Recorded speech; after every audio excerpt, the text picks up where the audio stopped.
یہ میرے سامنے ایک ٹریپزوائڈ ہے اور ٹریپزوائڈ میں دو سائڈز جو ہوتی ہیں وہ اپوزٹ سائڈز ہوتی ہیں، وہ پیرلل ہوتی ہیں. ایک کی اس میں مجھے بتایا گیا ہے کہ لمبائی جو 2 یونٹ ہے، دوسری کی 6 یونٹ ہے. تو یہ ایک ٹریپزوائڈ ہے، اس شکل کو ہم ٹریپزوائڈ کہتے ہیں. اور اس میں اس کی جو ہائٹ ہے وہ 3 ہے، ایک سائڈ کی جو لینتھ ہے وہ 6 ہے، اور اس کے پیرلل دوسری جو سائڈ ہے وہ اس کی لینتھ 2 ہے. تو اب میں کیا کروں گا، میں اس کا ایریا معلوم کرنے کے لیے میں ایک کام یہ کر سکتا ہوں کہ میں یہ کہتا ہوں کہ 6 ٹائمز 3، یعنی کہ یہ جو اس کی ہائٹ ہے یہ بھی ہو سکتی ہے، یعنی کہ اگر میں بڑی سائڈ کو سامنے رکھوں تو یہ 6 ٹائمز 3 ہو سکتی ہے. اور اگر چھوٹی سائڈ کو بنیاد بناؤں، اس کی چھوٹی سائڈ کو بنیاد بناؤں تو اس کی جو ہائٹ ہے یہ تو 3 ہوگی، اور یہ جو اس کی جسے کہنا چاہیے کہ جو لینتھ ہے، یہ لمبائی جو ہے وہ یا چوڑائی جو ہے وہ 6 کے برابر ہوگی. تو یہ جو ہے یہ ایک ہمارے پاس آ گئی شکل. جبکہ میں انحصار کر رہا ہوں بڑی والی سائڈ پہ. اگر میں چھوٹی والی سائڈ کی بنیاد پر کام کروں تو 2 ٹائمز 3، یعنی کہ یہ اگر میں لوں تو یہ چھوٹا سا ایک میرے پاس ریکٹینگل بنے گا. یہ کچھ ایسا ریکٹینگل ہوگا.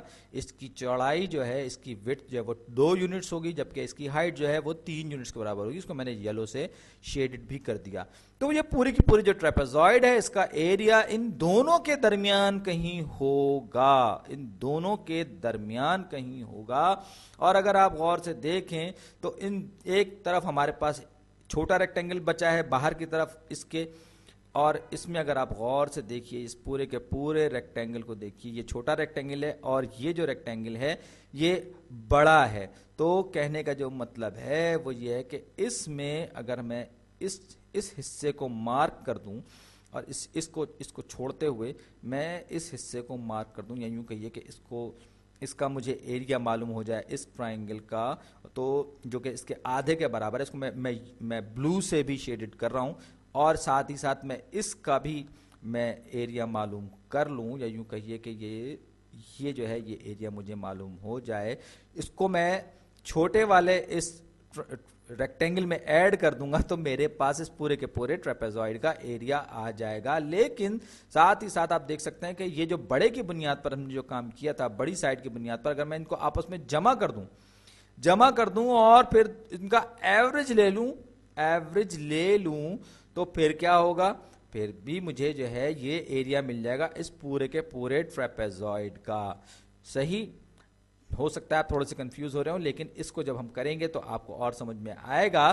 تو یہ جو ہم نے بڑی اور چھوٹی سائڈز کی بنیاد پر پہلے ایریا لیا اور ہم نے اس ایریا کا ایوریج نکالا، وہ اس ٹریپزوائڈ کا ایریا ہوگا. تو 6 پہلے کے لیے 6 ٹائمز، اب میں یہ کر سکتا ہوں کہ 6 + 2، 3 کو میں نے باہر کامن نکال لیا 3، اور اس کو میں نے پورے کے پورے کو اوور 2 کر لیا. ایک تو شکل یہ ہو گئی، یہ میں کسی خاص وجہ سے لکھ رہا ہوں. دوسری شکل یہ ہو سکتی ہے کہ میں نے 6 + 2 اس کو میں نے 2 پہ تقسیم کر دیا اور پھر اس کو میں نے 3 سے ملٹیپلائی کر دیا. بہرحال آپ دیکھ سکتے ہیں کہ یہ جو ہمارے پاس جو ایریا آیا ہے اس ٹریپزوائڈ کا، وہ دراصل چھوٹی سائڈ اور بڑی سائڈز کو میں نے اس کی ہائٹ سے علیحدہ ملٹیپلائی کیا اور ان کا ایوریج نکالا.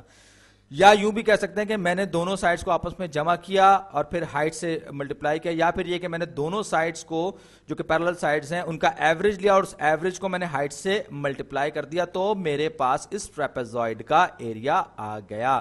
یہ تینوں باتیں ایک ہی بات کو کہنے کے الگ الگ انداز ہیں، اور ایسے میں جو ہم ایریا آف دا ٹریپزوائڈ کی بات کر رہے ہیں، اس ہم نے بڑا سارا یہ جو بنایا ہے، تو وہ دراصل یہاں سے لے کر یہاں تک، اس کو بالکل یوں سمجھ لیجئے،